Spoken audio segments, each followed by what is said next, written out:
As an organisation working at the intersection of advanced manufacturing and technology, it is important that we protect our critical knowledge, manufacturing processes and infrastructure.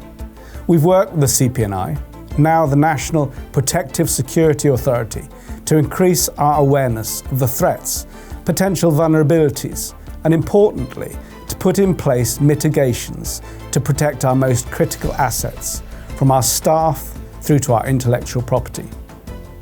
From our experience, they are a great partner who are genuinely here to help ensure all organisations working across the science, technology and critical knowledge sectors can operate as securely and safely as possible.